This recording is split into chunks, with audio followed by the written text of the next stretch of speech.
बहुत समय पहले की बात है। एक विशाल वन के मध्य सुवर्ण ग्राम नाम का नगर था।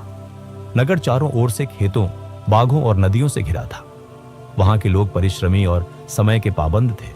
सुबह होते ही खेतों में हल चलने लगते। बाजार में दुकानदार अपने अपने ठेले सजा लेते और महिलाएं घर के काम पूरे कर बच्चों को पढ़ाने बैठा देती। यही कारण था कि सुवर्ण ग्राम समृद्ध और खुशहाल था।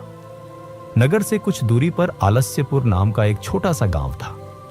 यहाँ के लोग सुस्त और लापरवाह थे। यहाँ अक्सर कहा जाता, अरे आज क्यों जल्दी करें, कल कर लेंगे, काम तो भागा नहीं जा रहा। धीरे धीरे आलस्यपुर में गरीबी और परेशानी बढ़ गई।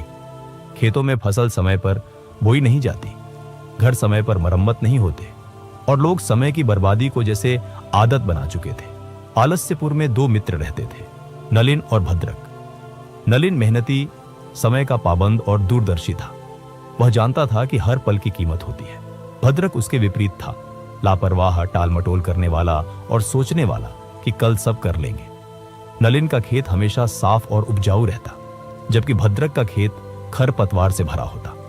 नलिन का घर मजबूत और व्यवस्थित था, जबकि भद्रक का घर अक्सर मरम्मत के इंतजार में रहता। एक दिन सुवर्ण ग्राम का एक व्यापारी, जिसका नाम व्यासचंद था, आलस्यपुर आया।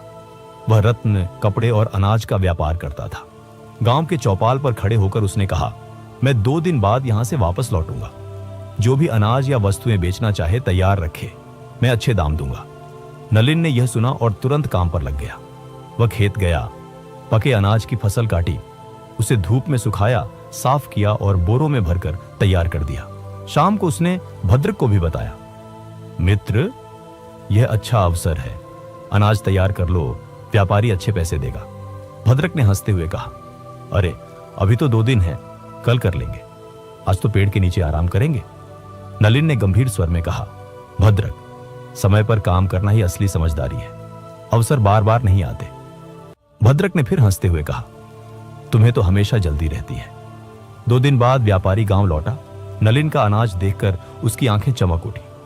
उसने नलिन से सारा अनाज खरीदा और अच्छा मुनाफा दिया। जब व्यापारी भद्रक के घर पहुंचा तो वहां गीला और अधा सड़ा अनाज पड़ा था। व्यापारी ने सिर हिलाकर कहा, मित्र, यह तो बेचने लायक नहीं है, इसे लेने पर मुझे घाटा होगा। भद्रक चुप रह गया और व्यापारी आगे बढ़ गया। उस रात भद्रक नलिन के घर बैठा और बोला, काश मैंने भी तुम्हारी तरह समय पर काम कर लिया होता। नलिन ने कहा, मित्र, समय एक बहता हुआ पानी है। अगर तुमने इसे थामने की कोशिश नहीं की तो यह हाथ से फिसल जाता है। कुछ महीनों बाद गर्मियों में गांव के पास के जंगल में आग लग गई। तेज हवा से आग फैलने लगी। नलिन ने तुरंत गांव के लोगों को इकट्ठा किया। दोस्तों, अगर हमने अभी पानी डाल